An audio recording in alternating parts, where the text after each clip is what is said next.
بادشاہ خود ہیبت کے ساتھ تخت پر بیٹھا اور دونوں کو عزت کے ساتھ اپنے دربار میں بٹھایا۔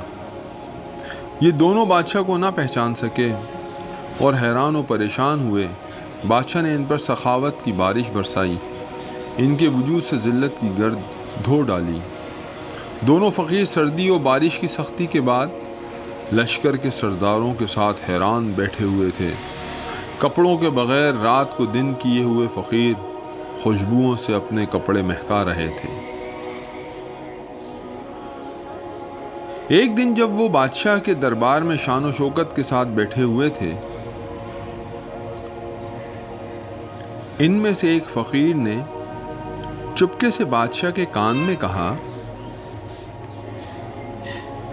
اے وہ ہستی جس کے حکم کی دنیا حلقہ بگوش ہے، پسندیدہ لوگ اعلیٰ مقام پر فائز ہوتے ہیں۔ اے وہ ہستی جس کے حکم کی دنیا حلقہ بگوش ہے، پسندیدہ لوگ اعلیٰ مقام پر فائز ہوتے ہیں، ہم فقیروں میں آپ کو کیا پسند آیا جو آپ نے ہمیں یہ مقام بخشا؟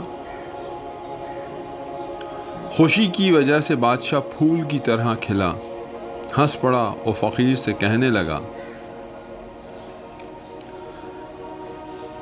میں وہ شخص نہیں ہوں جو تکبر اور دبدبے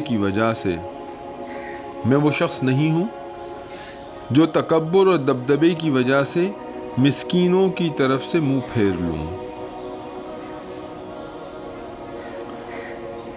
تو بھی میرے ساتھ بری عادت سر سے نکال دے، کبھی جنت میں جا کر میری مخالفت نہ کرنا۔ میں نے آج صلح کا دروازہ کھول دیا ہے، تم کل کو میرے سامنے اسے بند نہ کرنا۔ اس بات سے وہ فقیر شرمسار ہوئے اور بادشاہ کے سامنے اپنی ندامت کا اظہار کیا۔ اگر تو بانصیب ہے تو ایسی راہ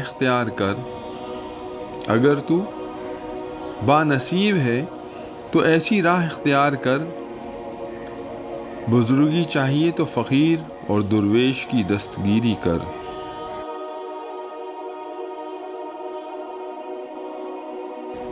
وہی وجود محفل کو روشنی بخش